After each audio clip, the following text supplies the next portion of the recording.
Assalamualaikum warahmatullahi wabarakatuh. Perkenalkan, nama saya Popon Rospitasari, NPM 18 350 7015, jurusan Ilmu Politik, Fakultas Ilmu Sosial dan Ilmu Politik. Di sini saya akan menjelaskan mengenai bisnis dalam proses politik lokal di Indonesia. Selamat menyaksikan. Nggak lumrah sama sekali, Bang. Kalau tadinya saya tahu gajinya segini, jadi bupati saya nggak nyalon. Ya, negara tidak boleh berbisnis dengan rakyatnya loh. Sudah menjadi rahasia umum tentakel kekuasaan keluarga Ratu Atut Hosiah menyebar di Banten. Namun berurusan serius dengan hukum berawal dari penangkapan sang adik, Tubagus Hairi Wardana, terkait kasus suap penanganan perkara sengketa Pilkada Kabupaten Lebak, Banten. Salah satu tersangkanya, mantan Ketua Mahkamah Konstitusi Akil Mukhtar.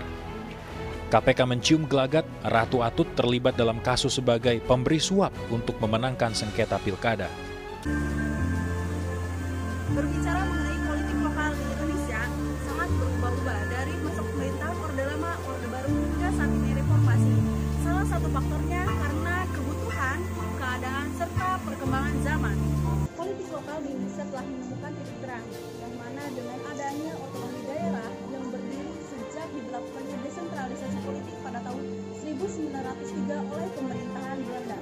Dengan adanya fitur otonomi daerah yang diperkenalkan dalam Undang-Undang Dasar Nomor 22 Tahun 1999, di mana telah diaktifkannya kembali mengenai peran elit politik di tingkat lokal.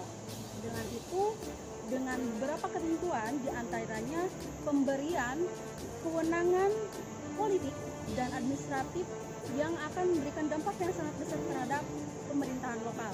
Dan ini menjadi salah satu interaksi antar aktor di tingkat lokal dan akan menciptakan suatu dinamika politik di dalamnya.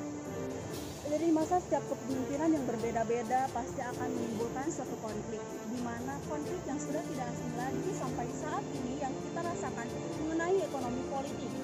Setelah beberapa lama diberlakukannya desentralisasi politik, sampai saat ini para pengusaha dapat memasuki dunia politik tanpa memiliki background dalam pengetahuan tentang dunia politik. Akan tapi dengan saat ini, dengan mereka memiliki banyak uang, mereka dapat memasuki celah tentang dunia perpolitikan.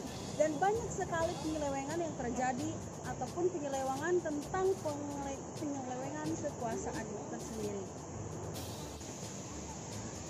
Salah satu permasalahan politik lokal di Indonesia yaitu terjadi di Batam, di mana penyalahgunaan APBD yang dikritisi salah satu adanya proyek pembangunan DPRD yang banyak dikritisi oleh Ormas dan LSM, di mana penyalahgunaan nilai proyek serta banyak melibatkan tender yang disalahgunakan dengan pimpinan-pimpinan DPRD itu sendiri.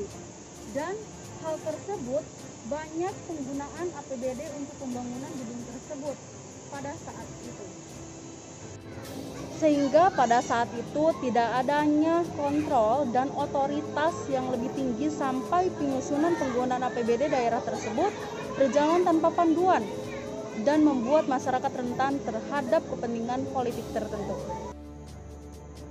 Beberapa kasus lain yang tadi merupakan salah satu kasus dari penyalahgunaan APBD, sekarang selanjutnya yaitu kasus lain penyalahgunaan oleh oknum PNS yang bersekongkol dengan beberapa orang terkait dengan penguasa untuk memotong langsung anggaran bantuan.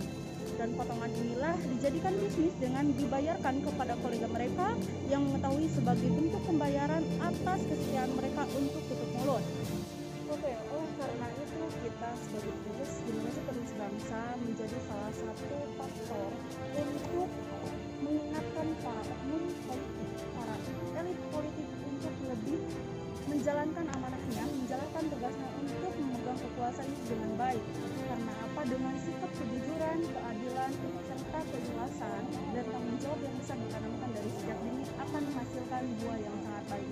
Untuk itu, jangan memanfaatkan bisnis dalam proses politik lokal dari Indonesia akan sangat menciptakan hasil yang sangat baik. Terima kasih, saya Putri Nuridi. Assalamualaikum warahmatullahi wabarakatuh.